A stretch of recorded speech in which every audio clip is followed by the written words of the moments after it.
किया था, हमने अडॉप्ट किया था, यहीं से शुरुआत होती।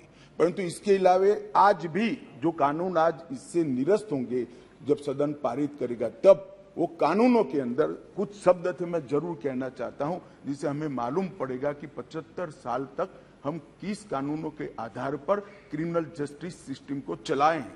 पार्लियामेंट ऑफ यूनाइटेड किंगडम का जिक्र है, प्रोविंशियल एक्ट का जिक्र है, notification by the crown representative का जिक्र है, लंदन गैजेट का जिक्र है, ज्यूरी और बैरिस्टर का जिक्र है जो हमारे यहाँ कब के चले गए, लाहौर गवर्नमेंट का जिक्र है, कॉमनवेल्थ के प्रस्ताव का जिक्र है, United kingdom of great Britain and Ireland parliament का जिक्र है, हर मेजेस्टी और बाय द प्रीवी काउंसिल, ऐसे हर जगह रेफरेंस दिए हुए हैं।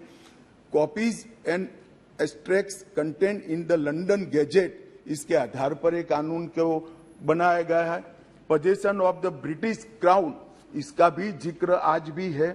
Court of justice in England, इसका भी जिक्र 33 से ज्यादा जगहों पे है। हर मैजेस्टी डोमिनियंस का इस अधिनियम के अंदर ढेर सारे जिक्र है। टोटल 475 जगह ये गुलामी की निशानियों को समाप्त कर कर आज हमने एक नया कानून मान्यवर लेकर आए। माननीय अध्यक्ष जी, इस कानून से हमने नए युग को जोड़ने का भी प्रयास किया है। हमारी क्रिमिनल जस्टिस सिस्टम में बहुत समय लगता है। कानून में कोई कानून की अदालत में जाए तो न्याय इतनी देर से मिलता है कि न्याय का कोई मतलब ही नहीं। लोगों की श्रद्धा उठ गई है, कोर्ट में जाने से डर है। मैं गुजरात का कानून मंत्री भी रहा हूं, विधि मंत्री भी रहा हूं। कई लोगों ने मुझे कहा था कि साहब पनिशमेंट की कोई जरूरत ही नहीं। मैंने बोला क्यों? कि कोर्ट में जाना इटसेल्फ पनिशमेंट है। इस प्रकार की मानसिकता लोगों के दिमाग में कर गई।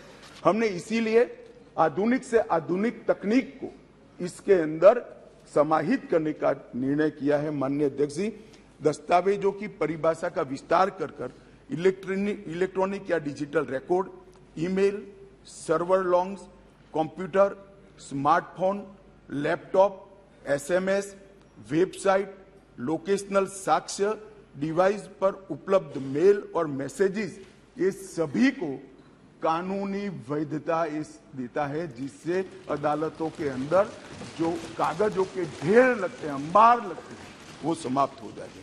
एफआईआर से केस डायरी और केस डायरी से चार्जशीट और चार्जशीट से जजमेंट तक की सारी प्रक्रिया को डिजिटलाइज करने का प्रावधान इस कानून के अंदर मैं लेकर आया हूं।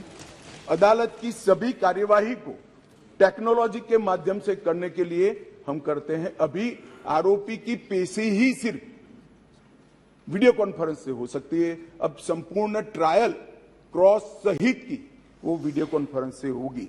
शिकायतकर्ता और गवाहों का परीक्षण भी होगा।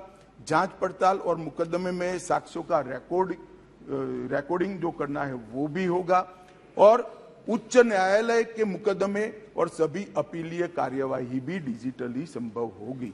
माननीय अध्यक्ष जी, ये करने से पहले इसमें कोई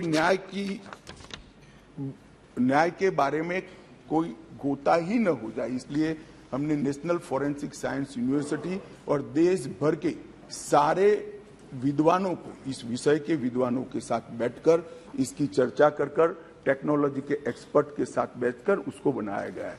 सर्च और जब्ती के वक्त मान्यवर हमने कई सारे ऐसे प्रावधान किए हैं जिससे निर्दोष नागरिक को फंसाया न जा सके। सर्च और जब्ती के वक्त ढेर सारी ऐसी फरियादें मेरे यहाँ रख दिया गया, मेरे यहाँ था नहीं, पुलिस लेकर आई, रख दिया। अब हमने सर्च और जब्ती में वीडियोग्राफी को कंपलसरी करा है, जो अब वीडियोग्राफी केस का हिस्सा होगी। पुलिस द्वारा ऐसी रिकॉर्डिंग के बिना कोई भी चालान, चार्जशीट रखा जाएगा वो वैध नहीं होगा। हमारा दोष सिद्धि का प्रमाण बहुत कम है। आजादी के 75 साल के बाद भी हम दोष सिद्ध नहीं कर पाते हैं। मान्यवर, इसीलिए फॉरेंसिक साइंस को हमने बहुत बढ़ावा देने का काम किया है। देश के प्रधानमंत्री जी ने एक ऐतिहासिक निर्णय लिया है नेशनल फॉरेंसिक साइंस यूनिवर्सिटी बनाने का। मैं इस सदन के माध्यम से पूरे देश को आश्वस्त करना चाहता हूं कि 3 साल के बाद हर साल 33,000 फॉरेंसिक साइंस के एक्सपर्ट और साइंटिस्ट मिलने लगे। ये इसलिए किया गया कि कानून हम लेकर आने वाले थे। मान्यवर, ये कानून में हमने लक्ष्य रखा है कि 2 सिद्धि के प्रमाण को, कन्विक्शन रेशियो को 90% से ऊपर लेकर जाना है। ये हमारा लक्ष्य है। इसलिए हमने एक महत्वपूर्ण प्रावधान किया है कि 7 वर्ष या उससे ऊपर की सजा जिस धाराओं में है वो सभी क्राइम सीन पर फॉरेंसिक टीम की विजिट को हम कंपलसरी कर रहे हैं। और मान्यवर, इसके माध्यम से एक वैज्ञानिक साक्ष्य, एक साइंटिफिक एविडेंस पुलिस के पास होगा, जिसमें कोर्ट में दोषियों को बरी होने की संभावना बहुत कम हो जाएगी। माननीय, ये दोनों चीजें हैं। इसमें एक ऐसा सवाल कुछ एक्सपर्ट्स ने बताया था कि ये इसके लिए शायद देश अभी तैयार नहीं है। ये कानून में हमने ये भी प्रोविजन रखा है कि इलेक्ट्रॉनिक तरीके से केस चलाने के लिए कोर्ट, जिला, राज्य, ये सभी प्रकार के नोटिफिकेशन निकलने के बाद ही वो अप्लाई होगा। मानो एक कोर्ट किसी राज्य ने तैयार कर दी तो वो कोर्ट नोटिफाइड कर सकते हैं। एक जिला जब हो जाएगा तो वो जिला नोटिफाइड कर सकते हैं। एक क्षेत्र हो जाएगा तो क्षेत्र, अंततोगत्वा 27 के पहले पूरे देश की सभी कोर्टों को हम कंप्यूटराइज करते। इसी प्रकार से मोबाइल फोरेंसिक वाहन का भी हमने एडवांस में अनुभव कर लिया है। मान्यवर, आज मैं आपको बता सकता हूं कि दिल्ली के अंदर 7 साल से ऊपर की किसी भी गुना होता है, सजा का जिसमें प्रावधान हो, ऐसा कोई भी गुना होता है तो एफएसएल की टीम इसको विजिट करती है। ये सफल प्रयोग हमने दिल्ली के अंदर कर दिया है। बेंगलुरु में अब सरकार बदल गई, भगवान जाने क्या होगा, मगर हमारी सरकार थी तब बेंगलुरु में भी इस प्रयोग की शुरुआत की थी।